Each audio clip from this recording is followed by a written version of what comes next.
Okay, so who's had a tutorial yet this week? Okay, good. Um, get any work done on your assignment? Yes. Is that helpful? Okay, good. Um, how about in your tutorial, did anybody show off their games, or did the TAs show off anybody's games? Yeah. Were you impressed? Uh, Depressed? Disappointed? No. Okay. So, so like I said last class, we're pretty much done with me presenting new material to you guys. There's only 2 lectures left, today and Friday afternoon. So what I want to do with the last couple of classes is just summarize all of the topics that we've covered in this course, and then somehow deconstruct the final exam. So today we're going to look at basically a very quick review of all the things we covered in this course, and then starting with the learning objectives and then the details of how we hopefully met those objectives, and then a breakdown of what the structure of the final exam is, how many questions are about this topic, how many questions are about this other topic, and the number and format of questions. So I'll stick with my standard teaching style, which is just me. Usually it's programming in front of you, but now it'll be taking notes in front of you. The notes will be available on the usual place in the usual shared directory. So one of the things that we do, or that's big when you talk to people who do education, is to define these things called learning objectives. So if you're going to teach somebody something, you should decide what it is you want them to learn from it. So you don't just decide on what the topics are, but rather what they should know at the end of the course. So for this course, we had a few objectives. The first one was that you should become proficient in some programming language. And in this case, we settled on Python as the programming language. So do you guys feel that you are now reasonably competent Python programmers? Yes. Do you think that I'm a reasonably competent Python programmer, I guess? No. Above that. Yeah, a little more, or a little less. So hopefully that's one thing that we've achieved. And when we talk about the sorts of things to review for the exam, we'll see what the stuff was that was in there. But hopefully now all of you can write, debug, and run a decent-sized Python program that does something interesting. Closely related to that is you were supposed to learn how to solve, and I'll say computational problems, because in general learning how to solve problems is something you have to do from the minute you're born until the minute you die. In this case, we'll focus on computational problems. So really these are distinguished from the usual kinds of problems by saying, well, there's a well-defined input, and then there's some well-defined output, some correct output. So these are questions like, the input is someone's weight and height, and the output is their BMI, or the input is an array, and the output is the sum of numbers in that array, or a little more sophisticated. The input is obtained from the user, and the output is well, the thing you're making is an application that allows the user to do something, where that something is well defined. So how to solve these kinds of problems is another fundamental thing. And of course, it's closely related to being proficient in programming, because not only do we want to solve these problems, decide what a solution should look like, but ultimately you want to express that as a computer program. The next sort of big learning objective was learn how to write a large application from scratch, and maybe even using libraries outside of the main Python libraries. So one of the things that I wanted you to do was to make something big. Start with nothing and make something substantial. And that was, what assignment 8 was about, really. And to do that, you had to learn some third-party library. In this case, it was the Pygame library. And I taught you a little bit about how to use Pygame, but then many of you went and explored the library and saw what other things it could do, and discovered it that way.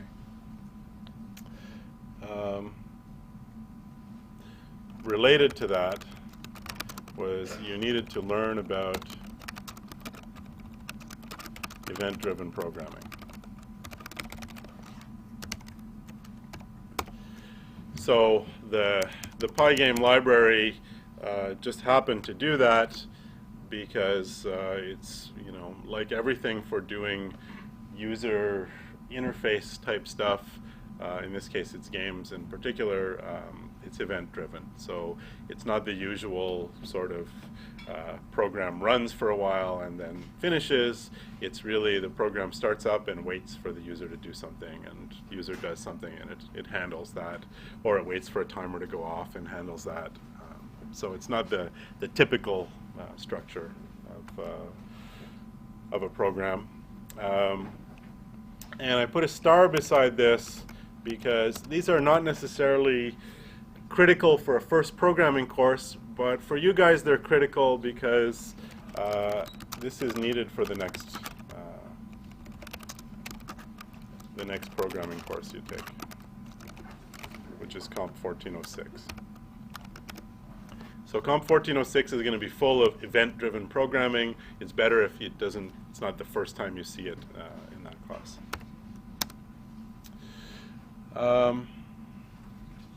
On to some more technical stuff. Wanted you to learn about recursion. So what it is, how to use it, what the pitfalls are, all of these things. I wanted you, this is probably the hardest topic in this course, and it's somehow one of the hardest things in computer science. Learn how to analyze the performance of, let's say,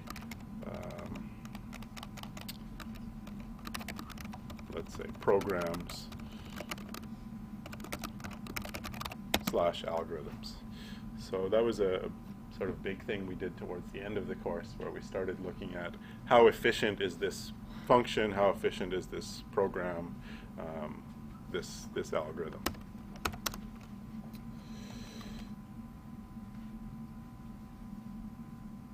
And finally,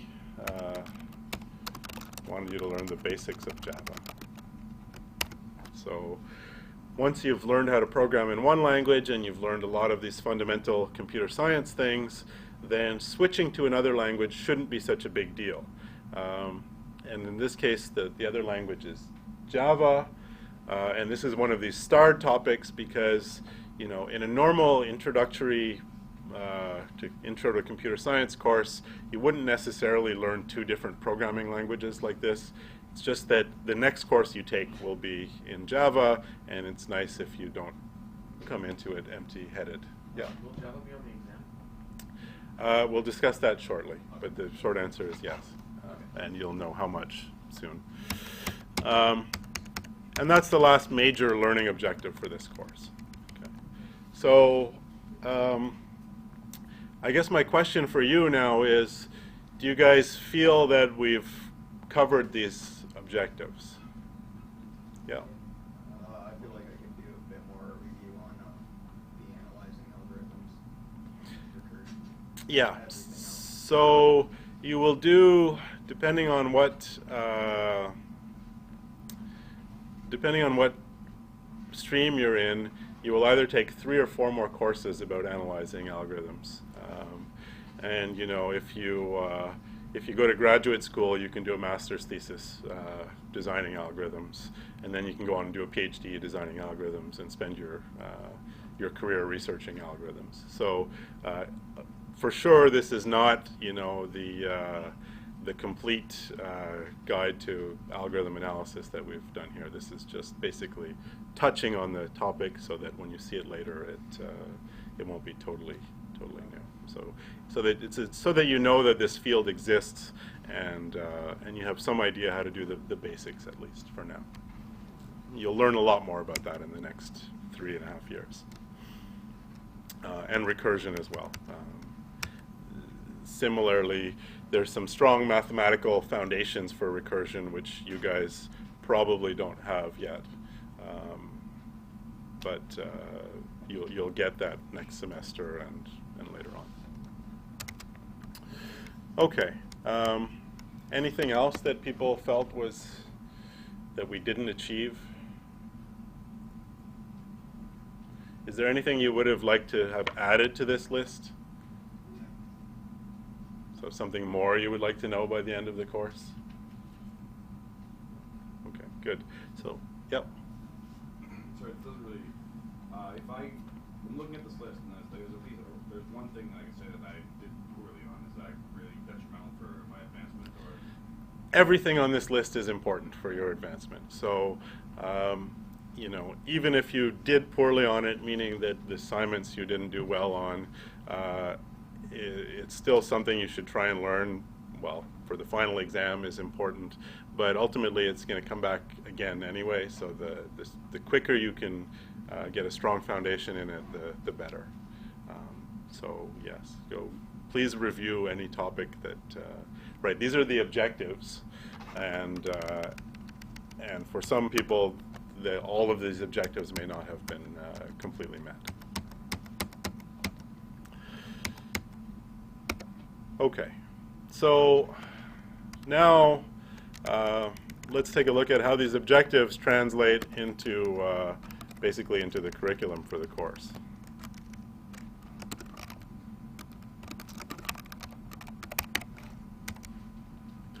So to become proficient in some programming language, because you guys have such a varied background, we basically had to start from scratch. And actually, I think Python is a good language for that, because I think very few of you, even if you had programming experience, came in with Python programming experience. So it helps to level the playing field a little bit. I think if we had started with Java, there would have been a much bigger separation between the people with Java experience and the people with no experience at all. So it was good for that. And so we started with, you know, the basics. And I'll say of Python, and this is also true of most other programming languages. I mean, the syntax is different, but the concepts are usually the same. So variables, we had those. Day one, we defined a variable called x. Functions, so these routines that take inputs and return values. That's something we also did on day one. We saw that even though Python isn't a language that requires you to specify, it's not a strongly typed language like Java, you still do have to know about the different kinds of data types. So for example, numbers, you had to know about those. And there's differences between integers and floats, for instance. That these two things are somehow quite different. And we also looked at strings. So those were the basic data types. So this brought us to, you know, maybe our third lecture at this point. Next, we looked at arrays. And as soon as you look at arrays, well, then if you want to do anything with an array, you need to know about looping and iteration. So loops. And there we saw for loops and while loops. And while, although not strictly necessary for programming, if you have a while loop, that's good enough. But certainly more convenient if you have branching constructs. So in this case, if, elif, and else. So these if statements that let you use branching constructs. So just as an aside, you actually don't need if statements in languages. You don't need for loops. The only thing you really need is a while loop. A while loop can do all of the other things, but in an awkward way. Yeah, so just that actually ends up being important at some point if you study compilers. And then finally, user input and output. So this was done by raw input and print in Python. So that was, the basics. And if you had taken a course in introductory programming 20 years ago, you would learn a language like C, and ultimately you actually wouldn't get much further than this, because that's almost all there was in C. And 20 years ago, there weren't all these graphical user interface environments, so there was none of that to learn. And so basically, you learned this, and then the rest of it was about all the stuff you can do with this. And you guys have seen that actually just knowing this, there is a lot you can do. So your third assignment, this is all you knew, and you're able to make games out of this. So text-based games, sure, but still something substantial and interesting. Then we looked at some more, I'll put it in quotes because it's not really, so let's say advanced Python.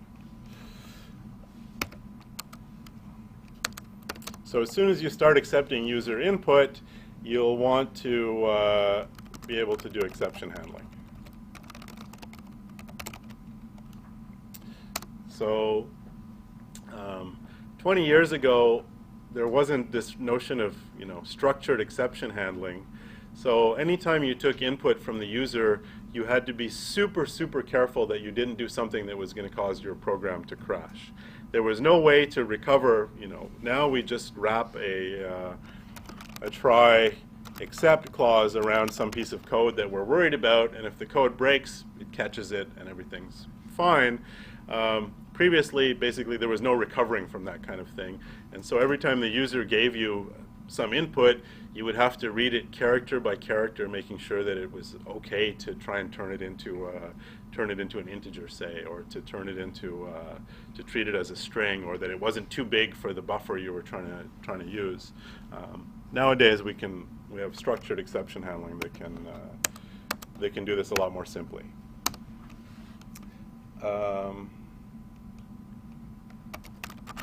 We also looked at objects, which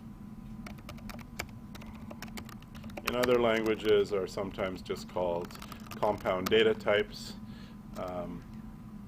And some of the stuff, well, we saw here, there's the class keyword in Python and different kinds of inheritance. And lots of stuff surrounding objects, for example, built-in methods like equals and init and string.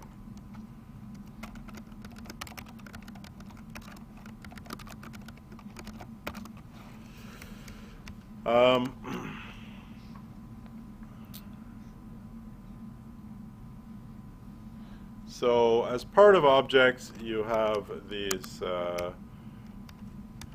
well, just so we can get some naming stuff. In Python, I think they're called properties and methods. In other languages, these might be called instance variables and instance methods. So these are the things, the properties of an object. You know, if you have an object that represents a point, it might have a property called x and a property called y, which are numbers. In your games, you have created these objects that had lots and lots of properties.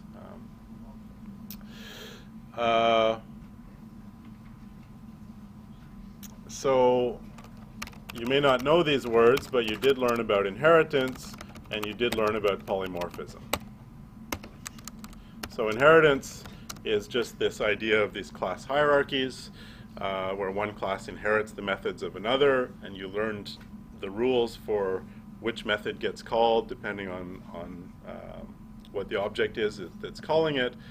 And polymorphism is just a fancy word for functions which can take, which don't care exactly what kind of object they're working on. So these are basically functions which take an object that all that matters is that that object implements some functions or that it has some properties, and they don't really care exactly what kind of object it is.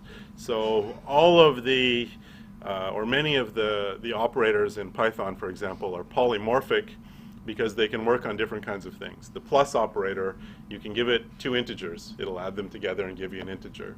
You can give it an integer and a float. It'll add them together and give you a float. You can give it two strings. It'll add them together and give you a string. So that's a polymorphic function, or polymorphic operator in this case. You learned about object-oriented modeling. This is a whole topic for a course in itself, but basically, you know, you have an application you want to build. One of the things you do is you identify what are the natural objects to make for this application. And as you get more and more familiar with object-oriented modeling, you'll see that more and more there are objects that you define that aren't really related to the application, but they're handy for structuring applications.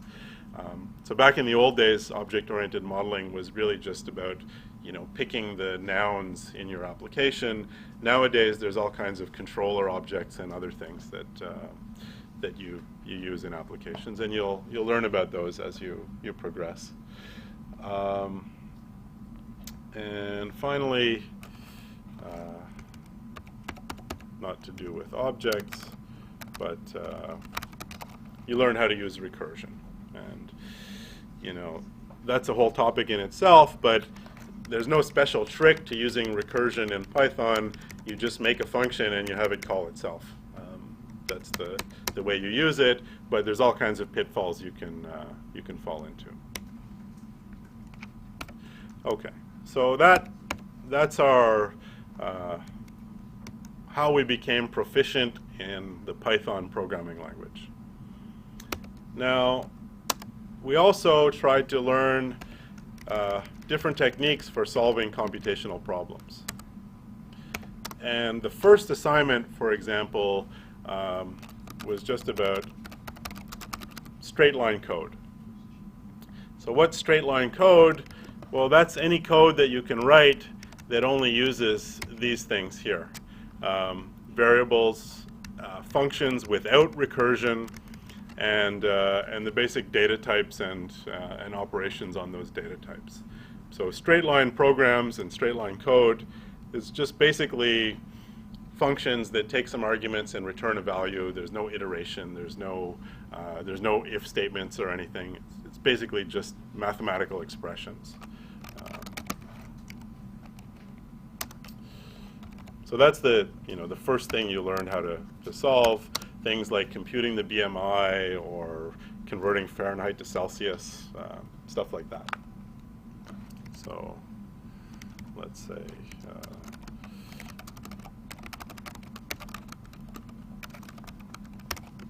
all those kinds of things can be done with straight line programs. You don't need if statements. You don't need loops. Next up was problems that can be solved using, for example, a single loop. And examples there are things like computing n factorial.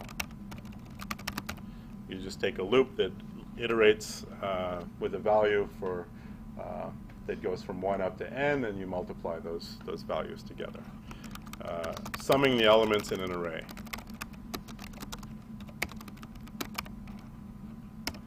And related to that is things you can solve not necessarily using a loop, or an explicit loop, but a list comprehension.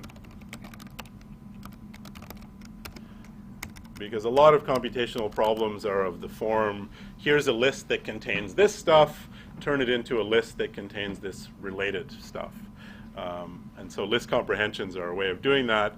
They're not strictly necessary, but they sure make the code shorter, simpler, and less error-prone than doing it explicitly with a loop.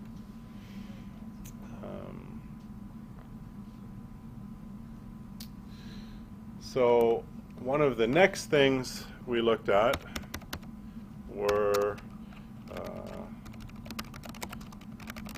solving problems using a dictionary or a set or a dictionary. So that's kind of the way we progressed. So for example, what kinds of problems did you solve using a set? So give me an example of a problem you solve using a set. So for what sort of problem?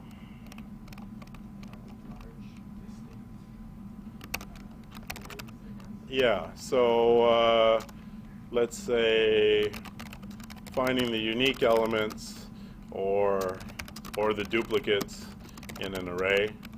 So anything to do with testing if things are unique or duplicates, whatever you want. Another one? Yeah. Checking to see if words are in a book. Yeah, so checking if words occur in some text, or if you like, related to that is looking up words in a dictionary. So you can, put your words in a set, then you can know if they're in the text, or if you happen to have a list of words with definitions, you can put them in a dictionary and look them up there. And another one we saw was, finding the elements, let's say x, if minus x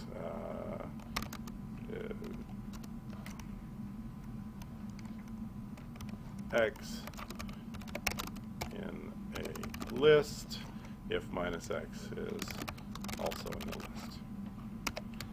And a variant on that was finding anonyms. Right. So one of the assignment questions was, look through a list and give me back the elements x where minus x is also in the list. And the solution is you put everything into a set, and then you iterate through the list and just check each time if minus x is there. And finding anonyms is basically the same problem, right? If you just think of the things you're looking at as strings, then and you think of minus x as the word x reversed, then that's basically the same problem, right? An anonym is something whose negation is a word whose reversal is also a word. So that's like x if minus x is also in the list.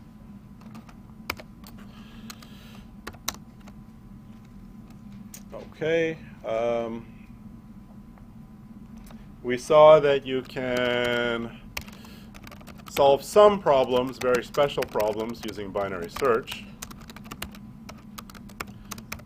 So the classic example is looking for a value in a sorted array. But it's not the only thing you can do with binary search. For example, we saw that a little twist on that gives you finding the first one in a sorted array of zeros and ones.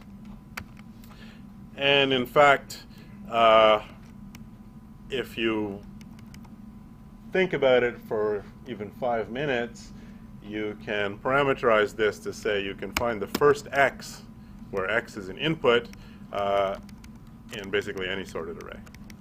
So a sorted array of zeros and ones is just a special case, but finding the first occurrence of a variable x is, of a value x is the general case of that. And of course, that's an even more general case of looking for a value in a sorted array. If x is not there, you won't find it at all. And more generally, it's basically any problem where you can discard half the input, let's say in constant time. So for these two problems, it's by doing a comparison, you get to throw away half the input.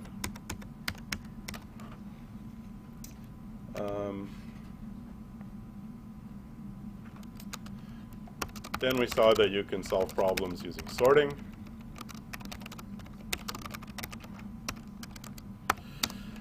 And, well, you know, one thing you can solve using sorting is outputting some values in sorted order. It's no surprise there. But another sort of class of problems you can solve are these order statistics problems. So find the median, or find the 25th percentile, any of those things. Because all of those things are basically questions about finding the element at this position in sorted order. So the median is the element at position, if you sort n elements, it's the element at position n over 2. And sort of the last problem-solving technique we looked at, although in some cases it's also the first, is just basically solving problems using brute force. So for example, if you have a problem that asks you to find two values in an array that satisfy some particular property, well, you just enumerate all the pairs of values in the array until you find one that satisfies the property, or you don't. For example, enumerate all pairs of indices in an array, and see if they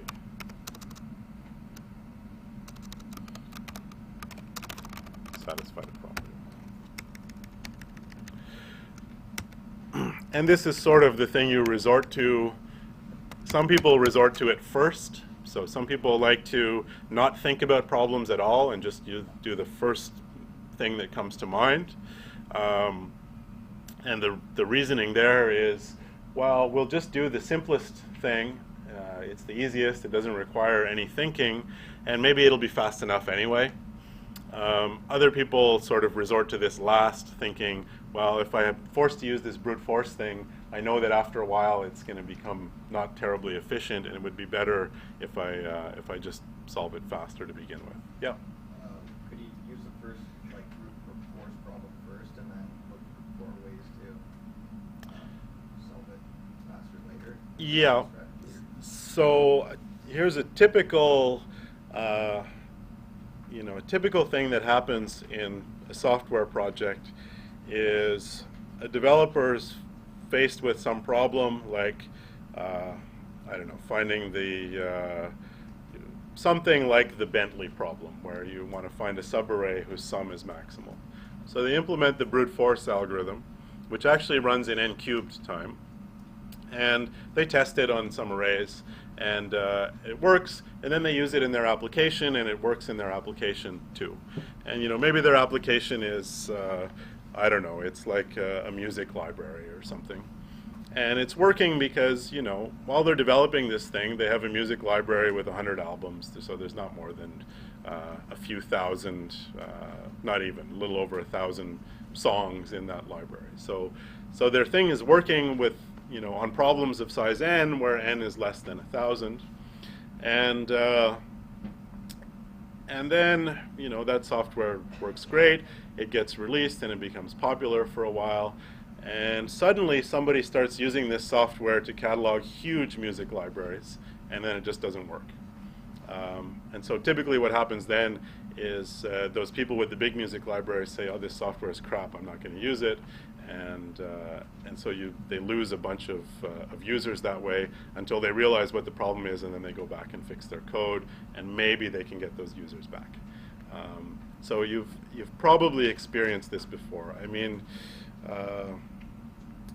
just think of some software you use that organizes stuff on your computer, or even a web browser that you've used for a while, and eventually it starts to get really slow and feels painful, and someone says, hey, try using this other web browser, it's much faster. You'll switch like that. Yeah, well, so you know, Internet Explorer has been trying to keep up lately, but you know, there was a time when, yeah, I mean, they were the dominant, Internet Explorer was the dominant browser, and now it's not anymore. More people use Chrome than any other browser. And a lot of that is because Chrome paid a lot of attention to two things, which was, one was standards, and the other was actually performance. So even though Internet Explorer now is actually not a bad browser, at least the newer versions, people have switched away, and there's no good reason to switch back anymore. So just doing the brute force thing for now and coming back to it later, that can be a costly choice.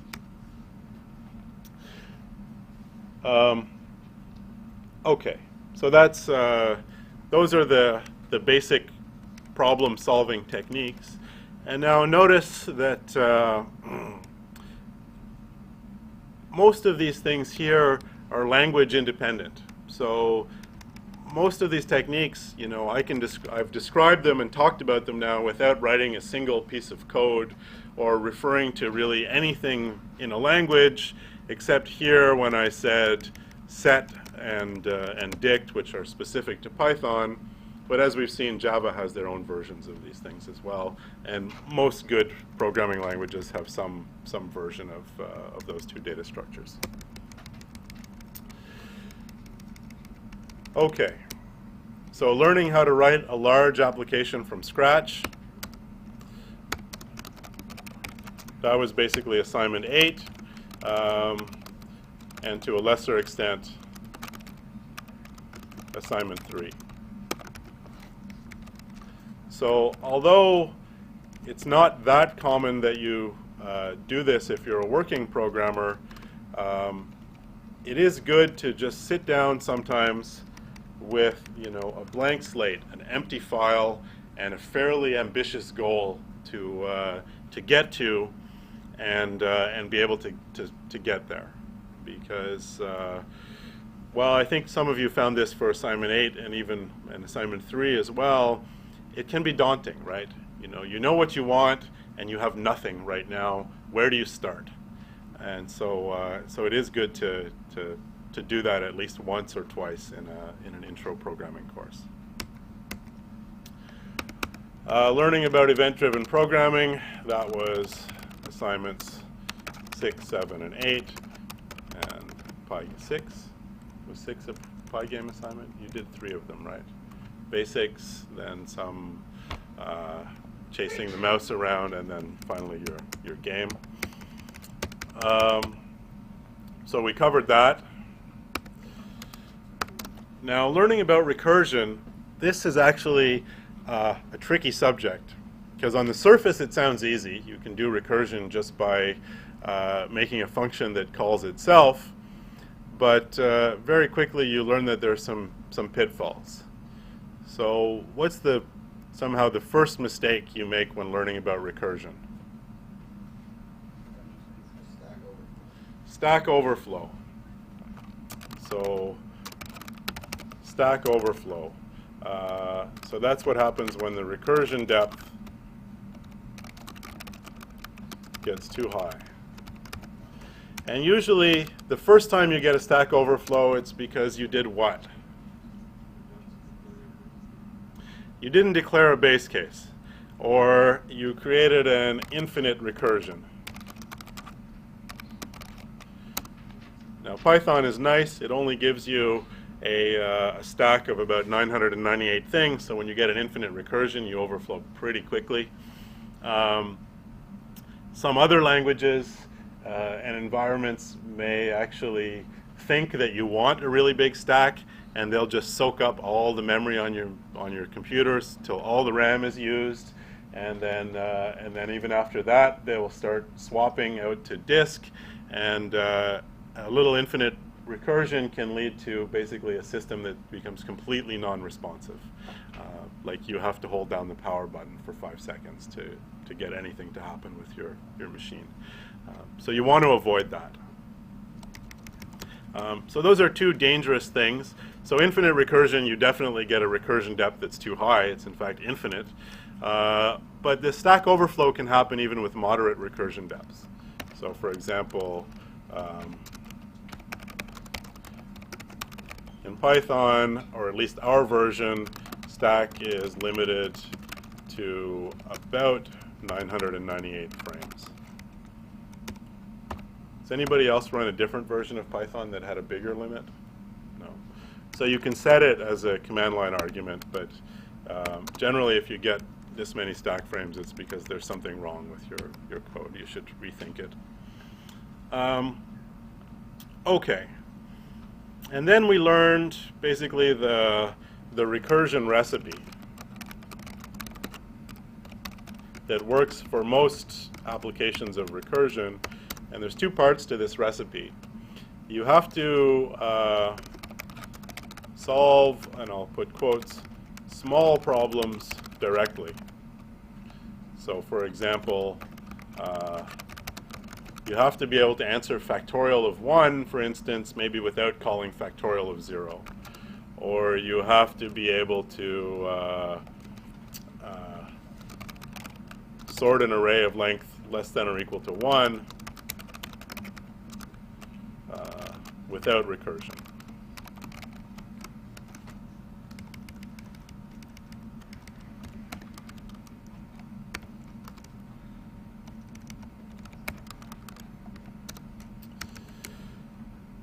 So solve these small problems directly without recursion.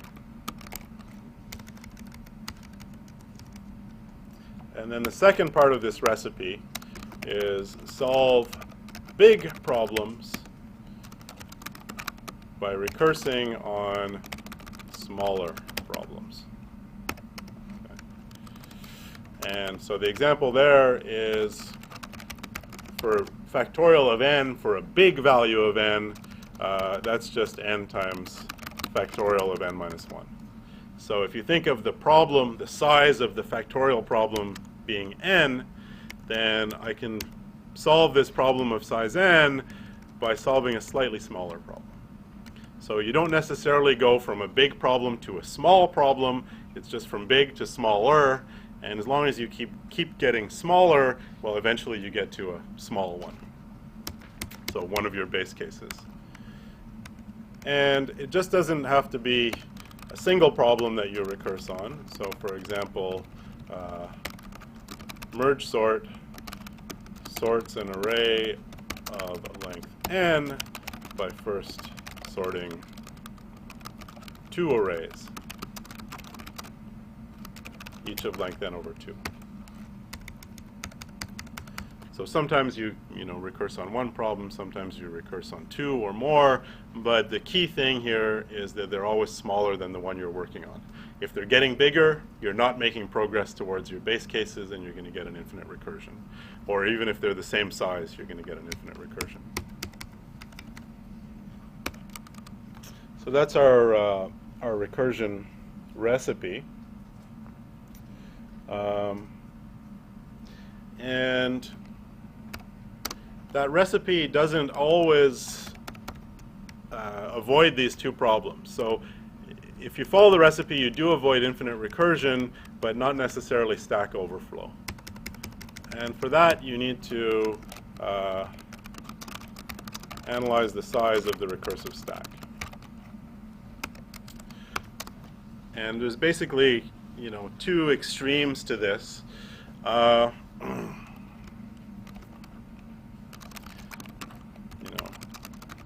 if you reduce a problem of size n to a problem of size n minus 1, or let's not even one problem, let's say to some problems of size n minus 1, then how big does your recursive stack become?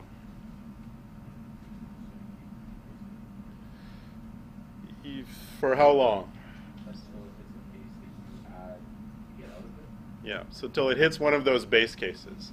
So for example, if you start up here at n and your base case is down here at 1, then you're going to call this for the value n, and then for the value n minus 1, and then for the value n minus 2, n minus 3, n minus 4, n minus 5, all the way down to n. So you end up with a stack that has all of those stack frames on it. So this leads to a recursion depth of about n, depending on whether your base case is 0 or 1 or whatever. And this often leads to stack overflow, right? So this basically says you can't solve, in Python at least, you can't use that if you expect n to be close to 1,000 or more.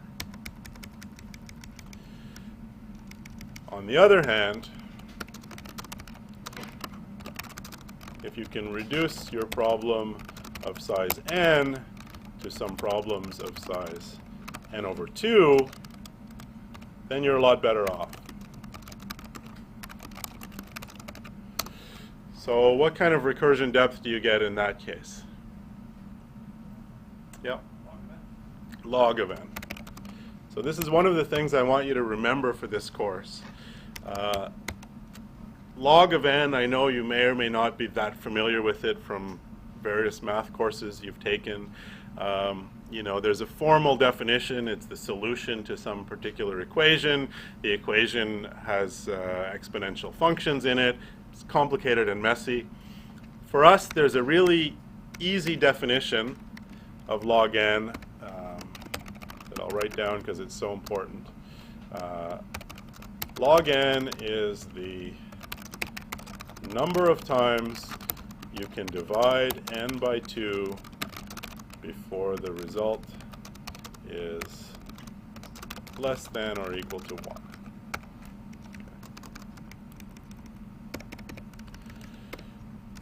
1.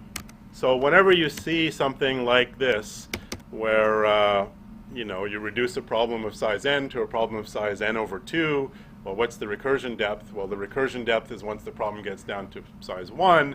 Well, that's almost telling you that the thing you're looking at is the definition of log n. So that's way better. It's much better if you can solve a problem of size n by solving, even if it has to be 2 problems of size n over 2. That's not any slower, and you won't run into to problems with recursion depth or stack overflows coming up. Okay. And now probably the hardest part of this course, because it's in some sense one of the hardest parts of all of computer science, is the study of algorithms and analyzing their performance. So for that, we saw that the tool that people use is this big O notation, and some of the common runtimes we saw were things like O of log n. And we put an ordering on these things: O of n, O of n times log n, O of n squared, O of n cubed, and we can go on from there to the fastest growing functions that you want. So where do these runtimes come up? O of log n usually comes from some variant of binary search.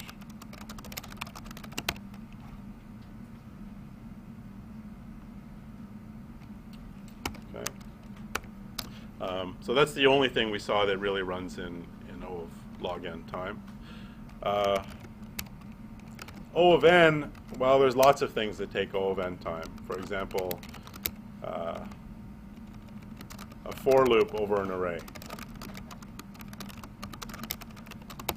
or a list comprehension over an array of length n. So those are things that basically you iterate over an array, or another one is, for example, counting to n. So lots of examples of these linear time algorithms, summing an array, computing n factorial, using a for loop, whatever you want. O of n log n, we haven't seen too many algorithms that run in this time, although they're incredibly common. The main one that we saw was sorting using merge sort,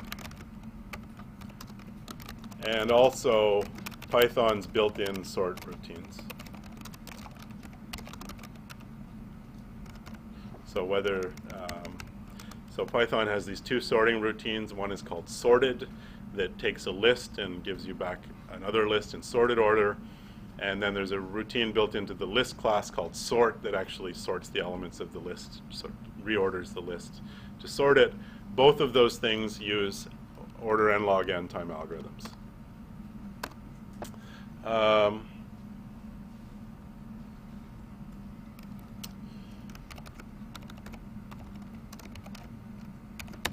Order n squared, well, that basically corresponds to these brute force algorithms where you're searching for a pair of things.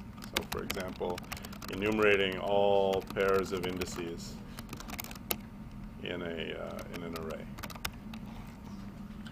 And so actually, if you look at these running times, log n, n log n squared, they basically correspond to these problem-solving techniques we looked at.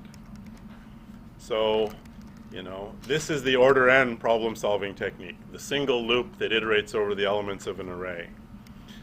This also gives you an order n algorithm in many cases, because this is basically a single loop, and inside the loop you're looking something up in a set or a dictionary, and sets or dictionaries are made to work in constant time. Here's the O of log n thing, binary search. Here's the n log n thing. So if you do sorting, you end up with an n log n algorithm. And here's these brute force algorithms that lead to the bigger running times, n squared, n cubed, whatever.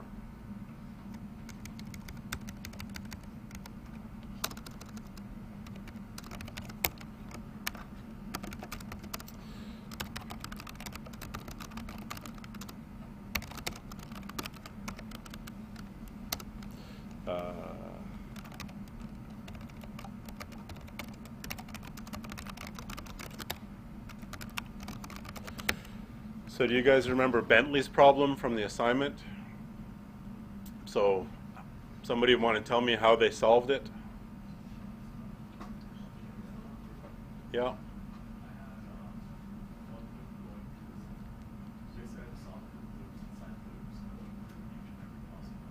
Okay, so basically something like this, right? For I in range, I don't know, n, where n is the length of the array. For j in range, maybe you start at I plus 1 and go up to n, and then you look at the sum of a from I to j. Keep track of the maximum of these things here. Something like that, right? So that's actually an n cubed algorithm. And that's just because, well, you're looking at every pair of indices, I and j. So there's about n squared of those. And for every such pair of indices, you actually compute the sum of the array between from I up to j. So that's about another n work to compute that sum. So you know, for, let's say, for a large fraction of those indices, you're looking at least half the array. So that's another factor of n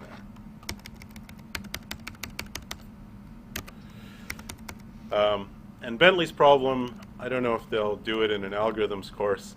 Basically, every technique that you can think of applies. So you can come up with an n cubed time algorithm this way.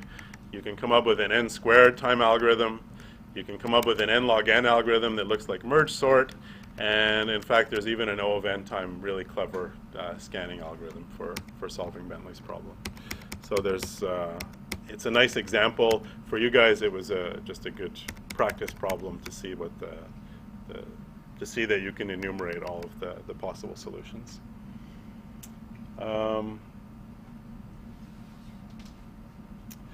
Okay, and so one thing that won't matter for this course, but I would just like to point out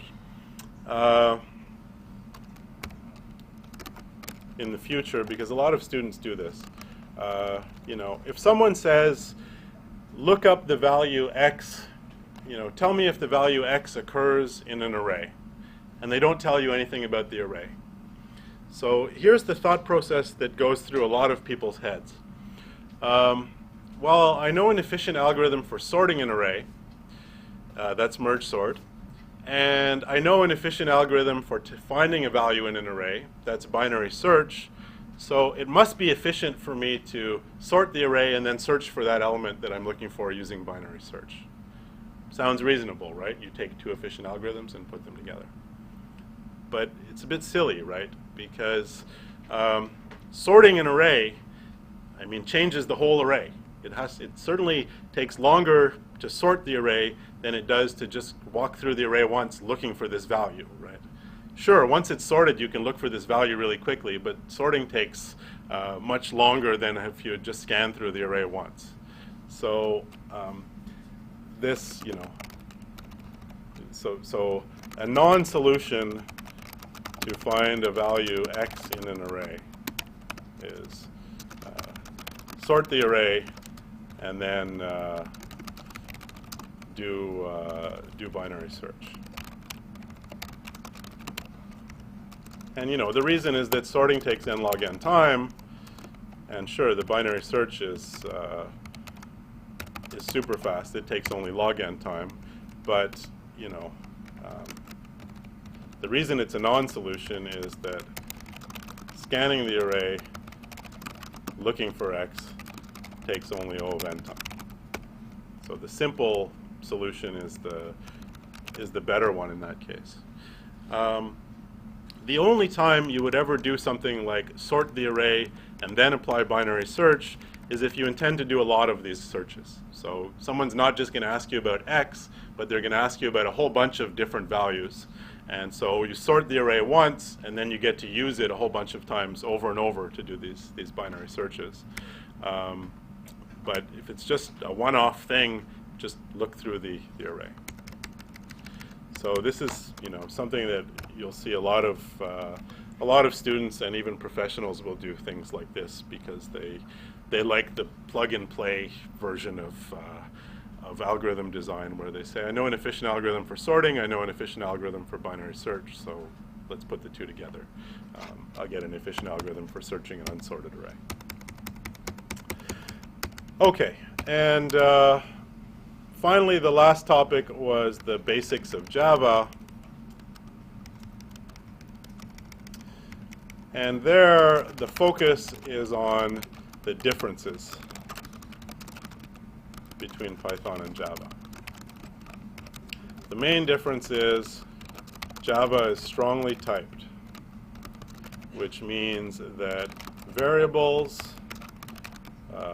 return values, and parameters have types that must be declared, well, let's say in advance, when you write the code.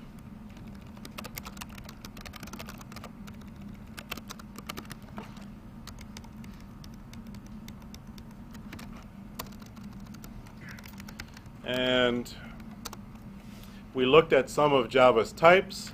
There were things like integers. For that, there was short and float, or not float, int. There were floats, or floating point numbers.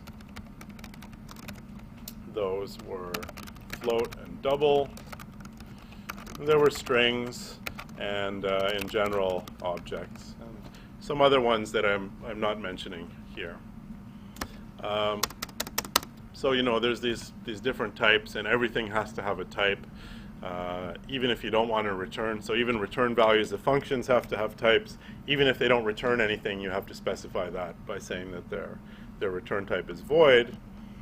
And a big difference is between Java and Python is that integers have limits. So for example, int can store only from the range roughly minus 2 billion to plus 2 billion. It's a little bit more than that, but that's a good int can only be in. So you have a range of minus 2 billion up to plus 2 billion. That sounds like a lot, but actually it's not. It's easy to overflow an int. You know, multiply 1,000,000 times 1,000,000. That's bigger than what you can store in an int. And 1,000,000 is not a big number. And we've seen, you know, it's easy to have the number n squared pop up somewhere in your program.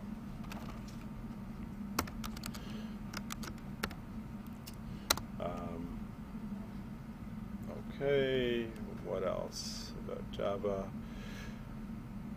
There are these access modifiers in Java.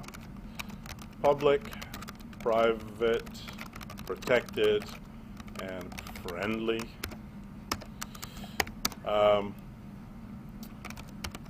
So public is equivalent to Python's default.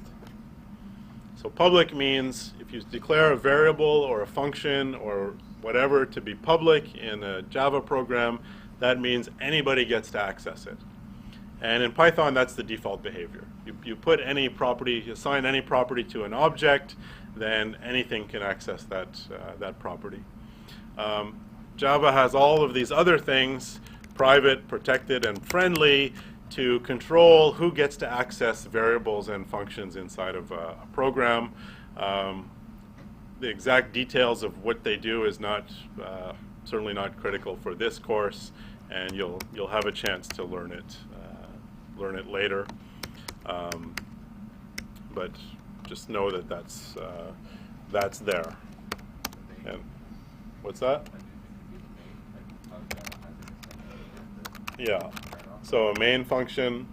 So rather than just firing up and executing whatever code is there, there's a main function as well. Everything has to be part of some class. So those kinds of things.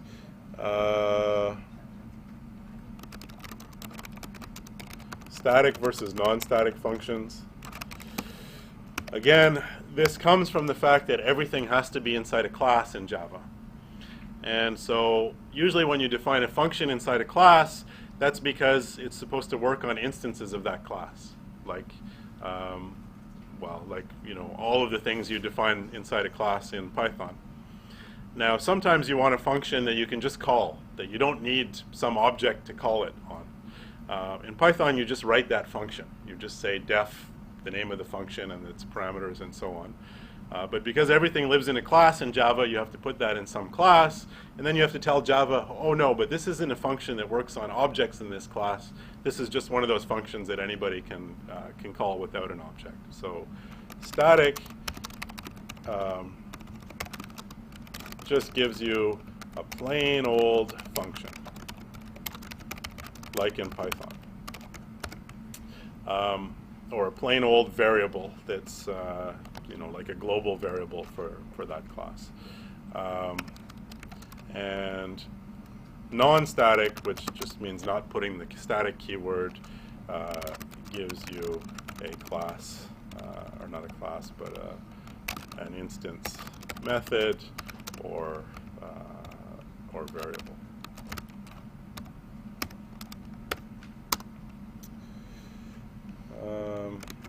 Java has arrays, which are not the same as Python's lists, and Java has the basic data structures that you have in Python.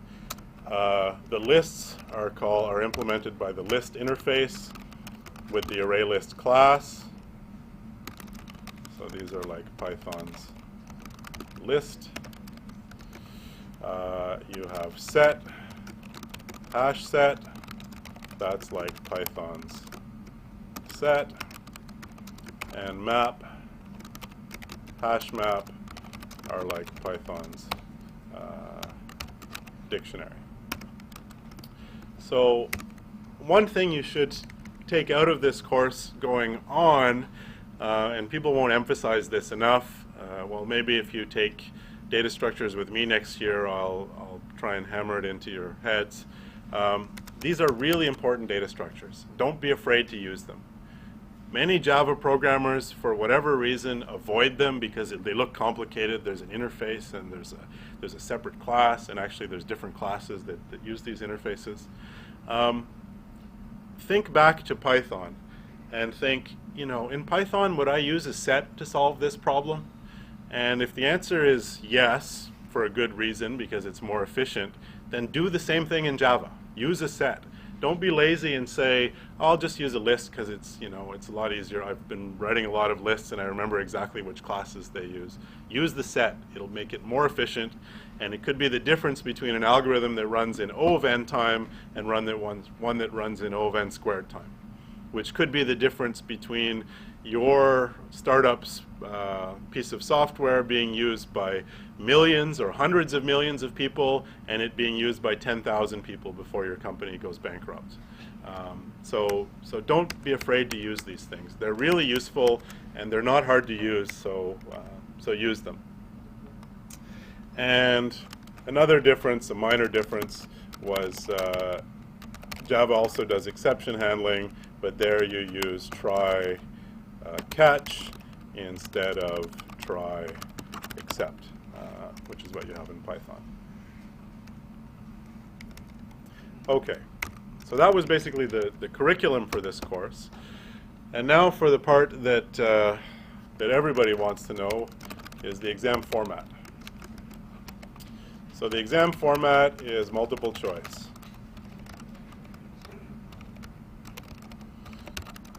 Scantron.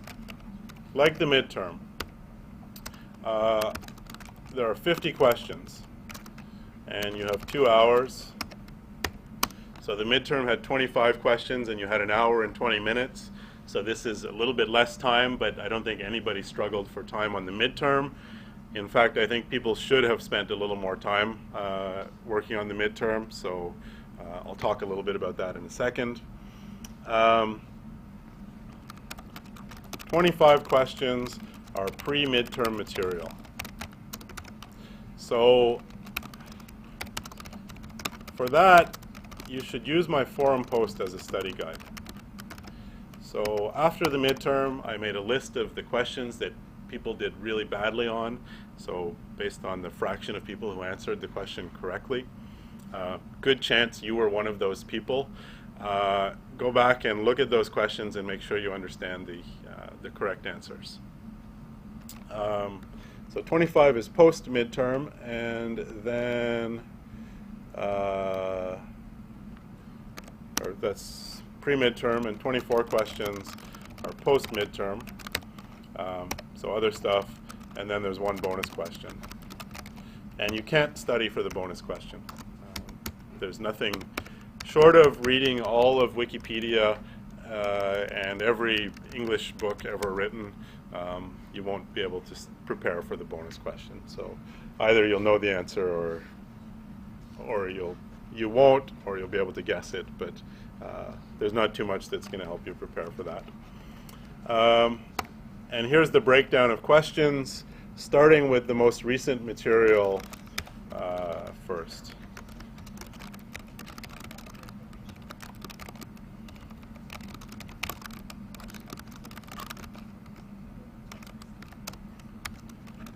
So 9 questions will be on Java. And these will basically be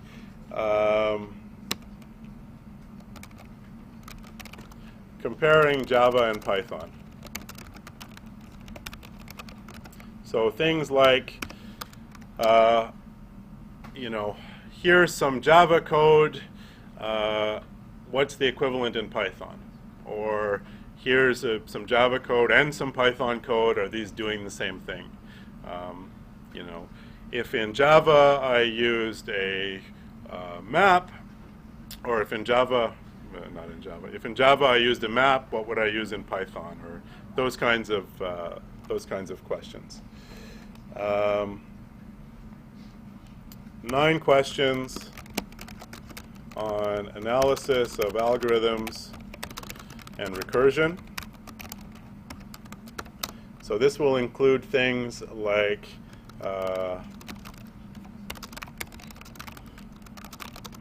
what is the running time of this algorithm, let's say when n equals 10,000.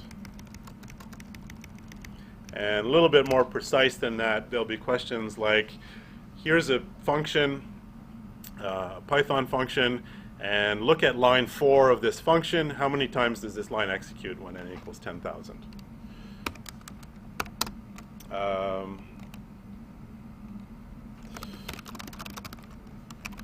What is the recursion depth of this function? So here's a function, I call it with some array that I tell you the size. What's the recursion depth? So how big does the stack frame get?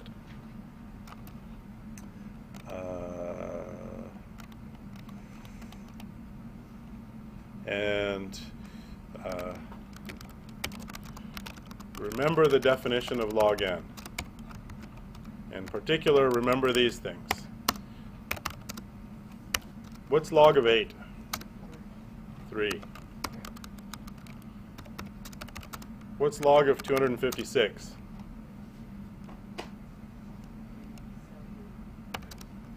8. And what's the log of 10,000?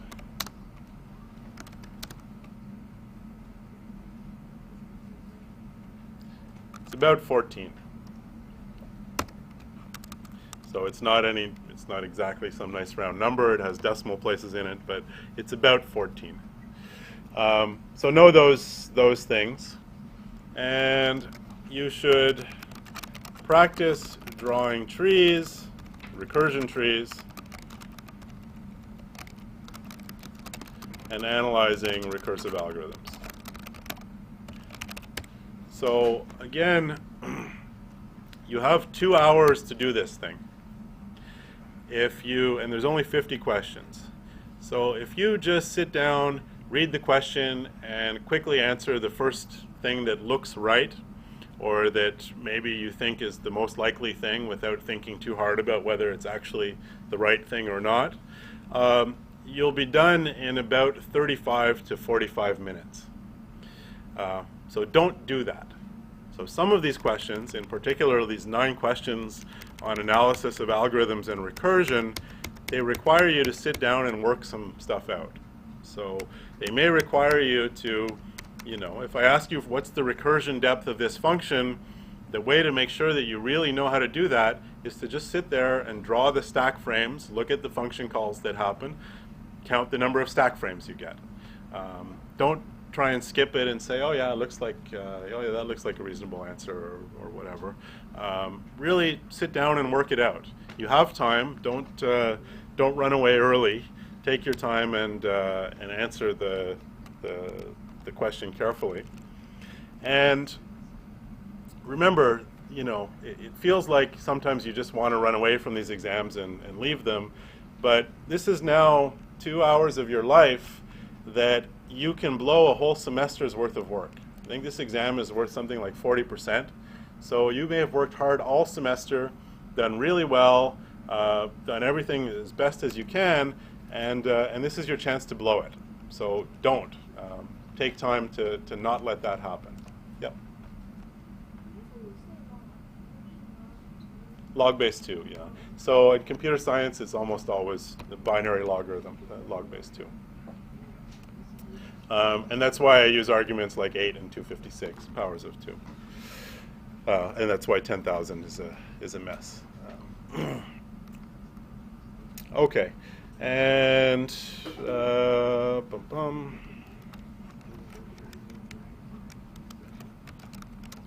10 questions on sets, dictionaries, sorted arrays, and binary search. And these are basically questions about when to use them or the running time of algorithms that use these things. So, you know, these questions here can be really in-depth and detailed. For these other 10 questions, you just need to know some basic facts and be able to read code. You know, that sets can look things up in constant time, that sorting an array takes n log n time, that binary search takes log n time, those kinds of things. And then you can do a quick calculation to get the answer. And by calculation, I mean multiply n times log n and know that the answer is n times log n. Okay, and then finally, 4 questions which are about object-oriented programming in Python. So we're back to the pre-midterm stuff. So you'll be given some classes, a little class hierarchy, and asked questions about which methods execute, whether these two things are equal or whether they're different. So know about equal, hash, inheritance, those things. 3 questions on arrays/lists and aliasing. So aliasing is what talks about the difference testing equality versus testing identity. And then finally 12 questions, programming basics. So read some Python code and answer easy questions about it. Is this section of your file posted online? It should be there already.